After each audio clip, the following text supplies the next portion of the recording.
Mario Draghi, currently Governor of the Bank of Italy, has been put forward by the Council as candidate for the post of President of the European Central Bank at the end of the incumbent's term in October this year. MEPs made their own assessment of Mr Draghi at an exchange of views in Parliament's Economic and Monetary Affairs Committee before a vote on his candidacy. We spoke to EPP Group spokesman in the committee, Jean-Paul Gauzès. Je crois que de l'appréciation de mes collègues du PPE et de la mienne, ça a été une bonne intervention. Il a été clair, il a répondu aux questions qu'on lui posait avec précision. Donc notre impression générale est bonne. Et quelles sont ses priorités ?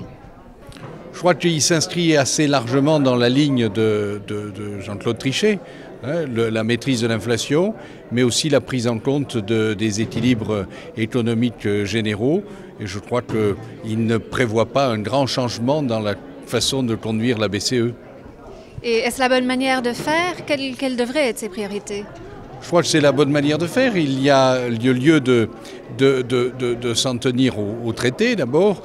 Maintenant peut-être en faisant un peu plus de communication pour montrer que les préoccupations de la BCE, ce n'est pas exclusivement l'inflation, mais qu'il y a aussi derrière le souci de l'inflation, celui de l'emploi et des équilibres économiques. Et est-ce que vous allez approuver sa candidature ? Alors je vais dire un secret, oui, nous venons de décider, en tout cas au PPE, que nous approuverions sa candidature.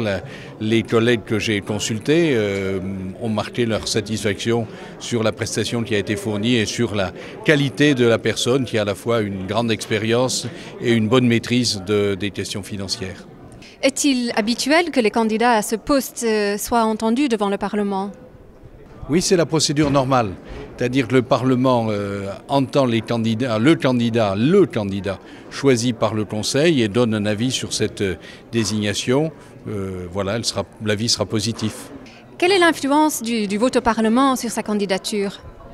Je crois que même si le Parlement n'a pas un droit de veto dans cette affaire, sa position est importante puisque, vous le savez, périodiquement, le président de la BCE vient, dans le cadre du dialogue monétaire, rendre compte à la Commission économique et monétaire de la situation et désormais il interviendra aussi dans d'autres séances comme président du comité des risques systémiques. Enfin, le président de la BCE vient chaque année devant le Parlement en séance plénière présenter le rapport de la Banque centrale européenne. Dernière question. Des questions ont été soulevées à propos de la situation en Italie et donc est-ce qu'un candidat italien est le bon candidat ? Quel est votre avis ?